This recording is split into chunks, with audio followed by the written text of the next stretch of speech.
Let's do some goodness of fit test. This does involve chi-square distributions.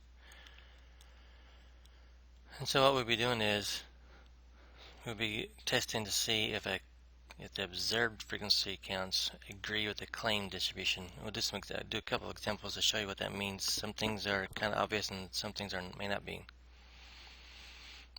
And so you will probably hear me use the word observed frequency, which will be represented by an O, expected frequency, which is represented by an E. Observed is actually what happens. It's from sample data. Expected is based on the claim. We'll talk about that here in a second. Some things that we need to consider. The HO and the the null and alternative hypothesis, the HO, is going to be the claim that the frequency counts agree with the claim distribution, and then the H1 will be they do not agree. Now this is the test statistic, and it does require a little bit of work. What you will end up doing is you'll take the observed counts, each individual observed count minus its corresponding expected count, square that difference, and then divide that by the expected count. Then do that for each observed count with its corresponding expected count. So it could take a little bit of time. It's not the hardest thing in the world to do, but I'm going to use technology. These are chi-square tests, like I've already mentioned, and we'll use k minus 1 degrees of freedom. K is the number of categories. It's the same thing as n, but we're looking at categories in this case. I'll show you when you see an example, it'll make a lot more sense. These are always right-tailed tests. Goodness of fit tests are always right-tailed tests. Now we may have to do some math to find the expected frequencies. So if they're all equal, then we'll take the number of the counts and divide the number by k. That's what it comes down to. And then if there's a probability given, then we'll have to divide the probability by the number of samples or categories. We'll have to do an example so you can understand what's actually going on. It's actually just basic math when it comes down to it. This first example I will show you. Actually, the two examples I'm going to show you are pretty good examples. Neither example will give you the observed and also the expected counts. You got to find those yourself. And so I'm just looking at this, see if there's a better way to think of it. You could think it's the number of the sample divided by the number of the categories. Probably the best way to think of it. That's what it actually is. And this is the number of the items or the sample divided by or multiplied by the probability. And here we go. Hopefully this will make some sense with what I just said. Now we're going to roll a die. A die has 6 sides. 1, 2, 3, 4, 5, 6. And so that's actually our K. And here they are. This is the same thing. Now this is what happens when you actually roll a die 48 times. These are observed results. Observed rows. So 1 landed 4 times, a 2 landed 13 times, and so on and so on and so on. Now, if this weren't given, if I could add up 4 plus 13 plus 2 plus 14 plus 13 plus 2. If the 48 weren't given, I have to add those up, and then we'll get the 48 that way. So if we're saying that a die is fair, that means each side lands an equal number of times.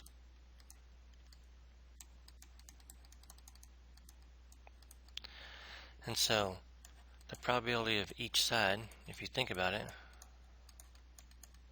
if there's 6 sides and we're assuming that they all have the same chance of landing, or have the same probability of landing on that side, so if there's 6 total, how many ways could a 1 land? 1 out of 6. Or 2 could land? 1 out of 6. 3, 4, 5. So this is basic probability. Now we're going to use that to find the expected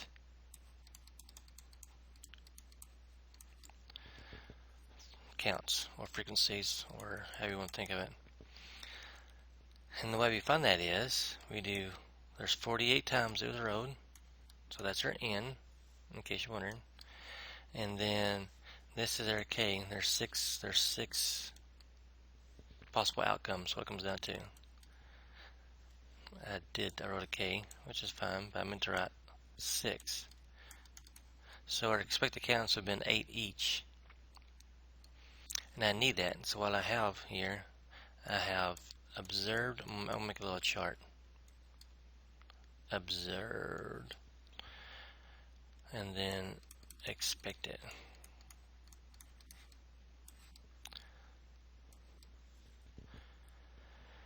The observed are these 4, 13, 2,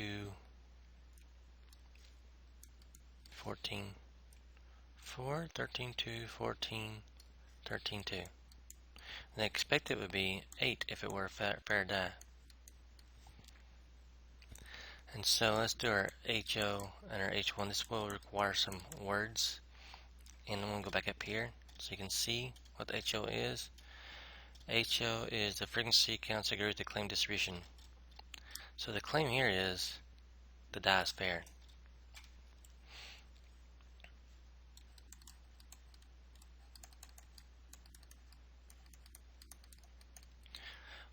And what that means is, so I go back up here, with the claim distribution, for it to be fair, they all have the same chance of being of landing. So for it to be fair, each side occurs the same number,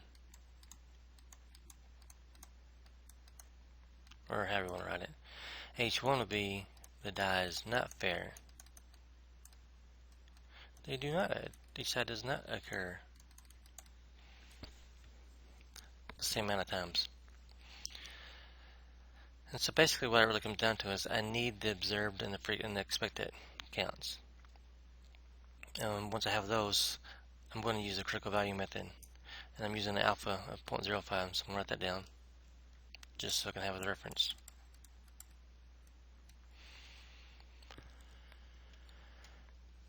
And so this is going to be a not equals problem, in case you're wondering, because the die is fair. Die is not fair is different from the die is fair. So let's go with the critical value method. I'm going to use technology. To use technology, or to what I need to do the critical value method, I need this. I need chi-square statistic, and then I need a critical region also. And these are always right tail tests, so I'm going to need this value over here. Let's see what we can come up with. I'm actually going to use a table over here. But for chi-square, if I'm going to use technology, just use a calculator to start with. Show you how that's done. I'll move this over.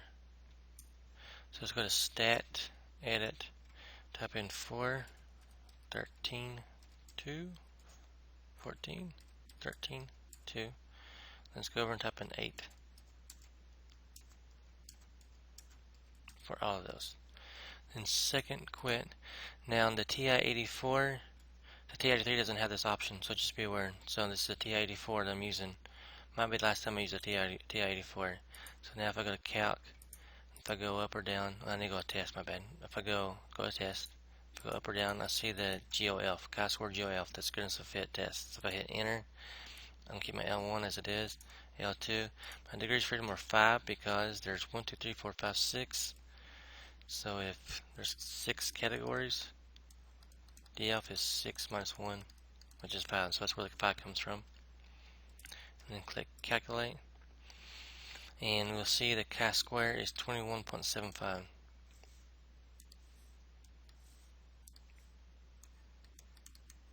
By the way, the p-value, that's a -4. The p-value, if I were to use that, which I'm not going to, but if I were to use that,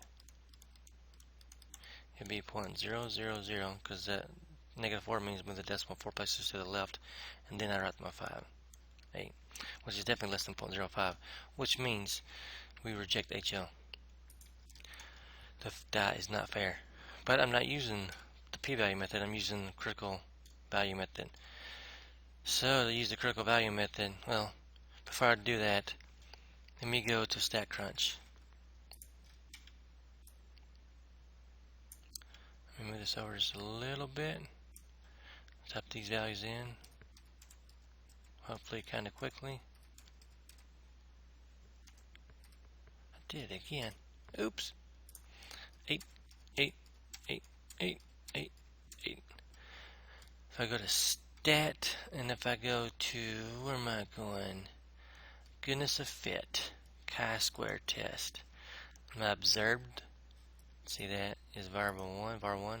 Expected is var2, and I gotta have numbers, so that's a big deal. And then just click compute, and you should see that chi-square. You can also see the p-value. Not too bad, is it? Delete that. I can also use this if I go to stat, calculator, chi-square. This is a right tail test. Alpha is 0.05. Degrees of freedom were 5. So I'm going to do 5 greater than, and then I need that to be 0.05 because alpha is the same thing as the area, same thing as probability. 11.07. Let me show you that again. 11.07. So that would be somewhere over here.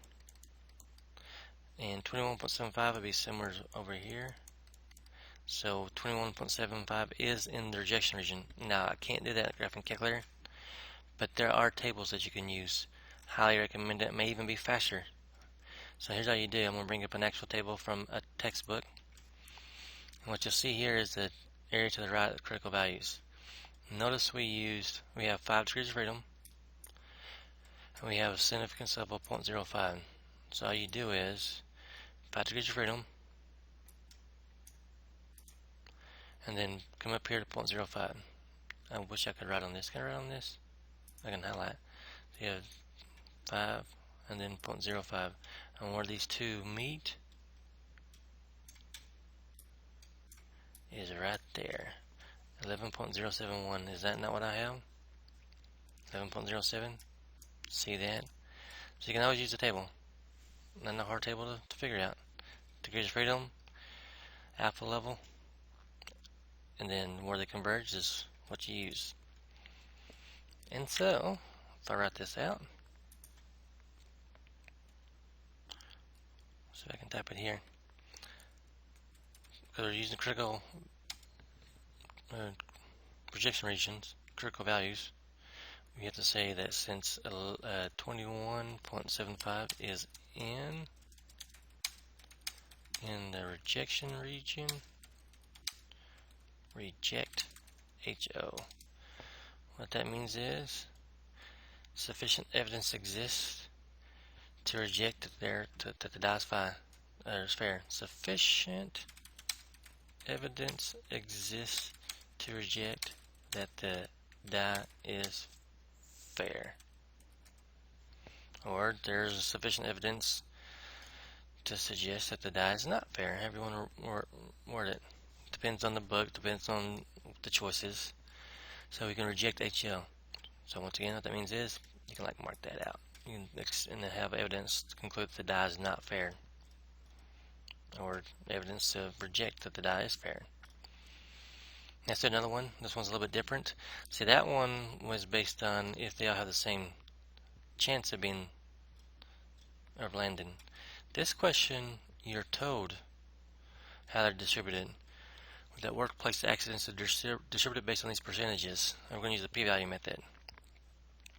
So what that comes down to is I need observed, and I need expected. Now the observed are given right here.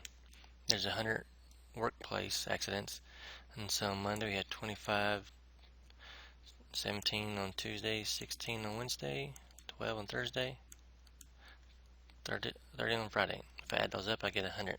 Now, if this number wasn't given, if it weren't given, I'd have to add these up and I get the 100 that way. Now, to get the expected, I do the n times p. Monday is 25%. I don't use 25% as the actual count. I use 0.25 times 100. Then I use 0.15 times 100. because I'm getting those from here. And then 0.15 times 100 again. And 0.15 times 100 again. And then 0.30 times 100.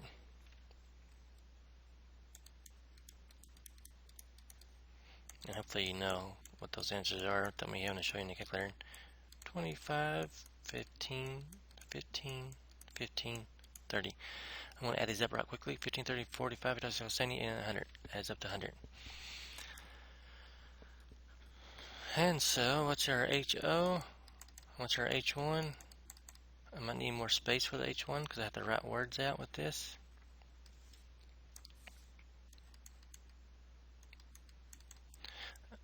The HO is the number or the frequency of workplace accidents. Say any more space. Workplace accidents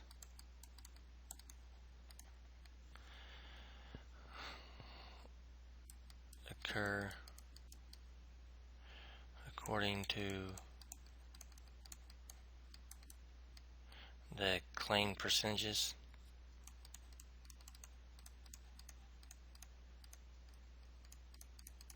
So we're pretty much using the expected in our HO.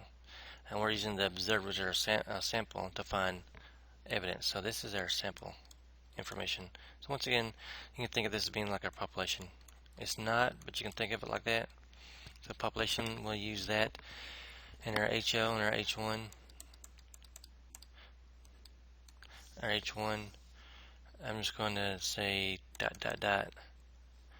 do not occur. If I haven't write everything over. ... period.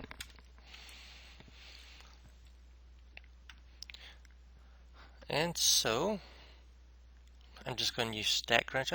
Just do both of them. Calculator. It won't hurt anything.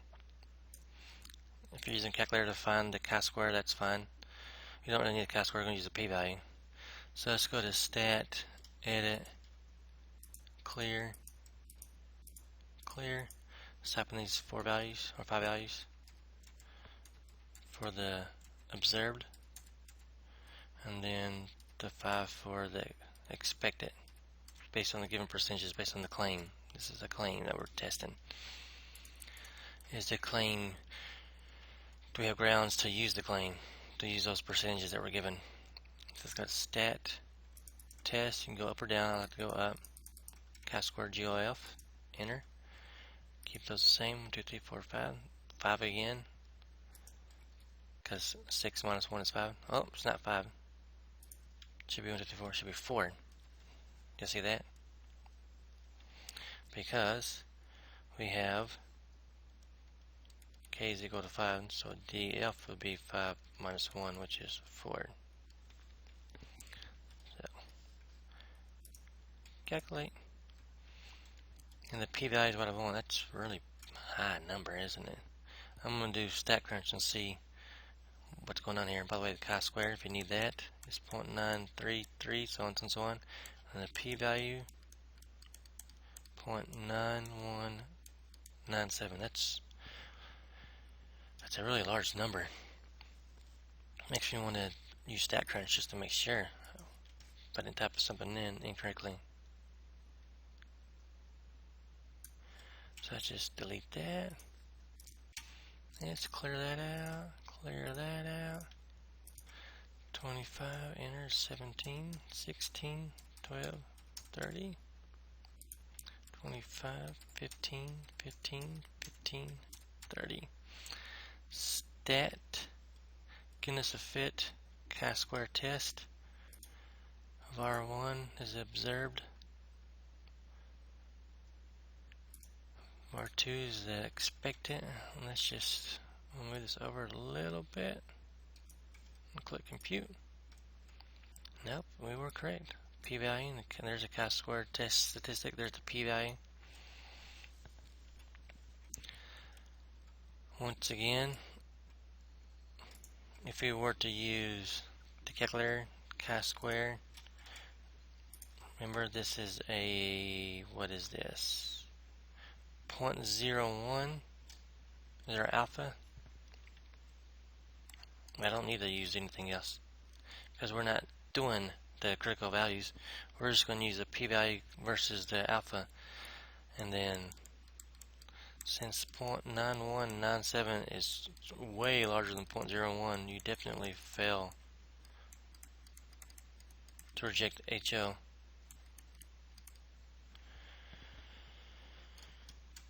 So if you can't reject HO, then you can't reject the claim that the frequency of workplace accidents occur according to the given percentages, to the claimed percentages. You can't reject that. See, like, you could make the claim that maybe there's evidence that exists based on this sample that they do occur according to the claimed percentages, but you just can't reject it. So you fail to reject HO. And that's it. I think that's it. Is that all we need to do? I showed you Statcrunch. You make sure. I think I did. Okay, we're done.